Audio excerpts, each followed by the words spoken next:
एक दफा का जिक्र है। एक जंगल में दरिया के पास से एक कौवा उड़कर बाज को तलाश कर रहा होता है और दूसरी तरफ तीन दोस्त भी बाज को ढूंढ रहे होते हैं कि बाज आखिर किधर चला गया।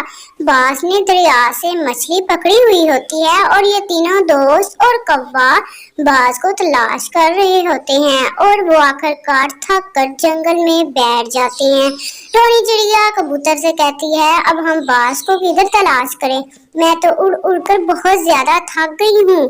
कबूतर उसको कहता है, पर हमें ढूंढना तो है, बाज से हमने वो मछली लेनी है और हमने वो खानी है। वो घर लेके चला गया तो फिर हमारे ही से कुछ भी नहीं आएगा। अब हमें मेहनत नहीं हारनी और हमें उसे तलाश करना और ढूंढ कर लाना है कि बाज आखिर गया किधर है। टोनी चिड़िया कहती है, हाँ कबूतर, ये बात तुम्हारी बिल्कुल ठीक है। बाज वो मछली अपने घर नहीं लेके जा सकता और ना मैं उसको अकेले खाने दूंगी। वो दरिया हमारा है और वो दरिया में सिर्फ हम ही मछलियां पकड़ सकते हैं। वो बाज मछली कैसे ले गया पकड़ कर? कबूतर कहता है, कौवा भी उसको तलाश कर रहा है बाज को। कौवे को भी मालूम हो गया है कि बाज दरिया से मछली पकड़ कर लेकर गया है। वो भी उसको तलाश कर रहा है और हम भी तलाश कर रहे हैं। टोनी चिड़िया कहती है, चलो उठो और फिर उड़कर तलाश करें कि बाज किधर गया है। फिर वो दोनों उड़ जाते हैं। बाज उड़ते उड़ते जंगल में आकर बैठ जाता है और उधर बाज को एक कौवा मिलता है। कौवा बाज से कहता है कि बाज, तुम बहुत प्यारे लग रहे हो और तुमने जो हार पहना है ये भी बहुत ज्यादा खूबसूरत है। कौवा उसकी बेमिसाल तारीफें करता है ताकि वो इससे मछली ले सके। वो बाज बोले और मछली नीचे गिर जाए और कौवा कहता, मैं लेकर उड़ जाऊंगा। कौवा मुसलसल उसकी तारीफ करता रहा लेकिन बाज पर कोई असर ही नहीं पड़ा। कौवा उसको कहने लगा, जहाँ से ये मछली लेकर आए हो मैं वहां से रोजाना लेकर आता हूँ, सुबह और शाम। वो दरिया मेरा अपना है। बाज फिर भी ना बोला, उसकी चुप कर कर बातें सुनता रहा। कौवा सोचने लगा, मैं तो उसकी बहुत ज्यादा तारीफें कर रहा हूँ लेकिन ये फिर भी बाज आगे से बोल नहीं रहा, अब मैं क्या करूँ। लेकिन बाज बहुत ज्यादा समझदार होता है। बाज को पता होता है अगर मैं बोला मछली नीचे गिर जाएगी और कौवा लेकर उड़ जाएगा।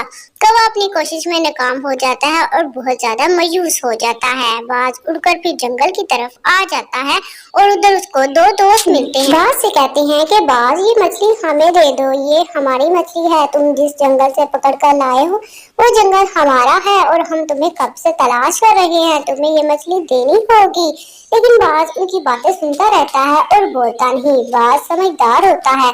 कबूतर समझ जाता है कि बाज क्यों नहीं बोल रहा, इस वजह से कि वो बोला तो मछली नीचे गिर जाएगी। टोनी चिड़िया कबूतर से कहती है, बाज क्यों नहीं बोल रहा? कबूतर कहता हूँ, मैं समझ गया हूँ ये क्यों नहीं बोल रहा। इतने में बाज कहता है, अब मुझे चले जाना चाहिए यहाँ से। बाज अपने बेटे को लेकर अपने घर की तरफ लौट आता है और उसके बच्चे अपनी माँ को देखकर बहुत ज्यादा खुश हो जाते हैं कि हमारी माँ हमारे लिए मछली लेकर आई है और जो आज हम इतने दिनों के बाद खाएंगे।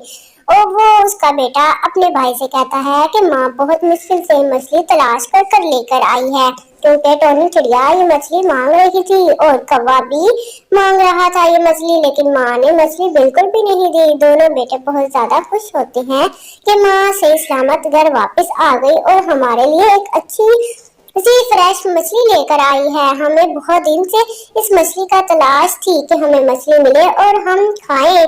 काफी अरसे के बाद हम मछली खाएंगे। बाज कहता है, तुम लोग परेशान ना हो, मैंने तुम लोगों के लिए मछली तो जरूर लेकर आनी थी। मुझे पता था काफी देर हो गई हमने मछली नहीं खाई, आज हम मछली खाएंगे।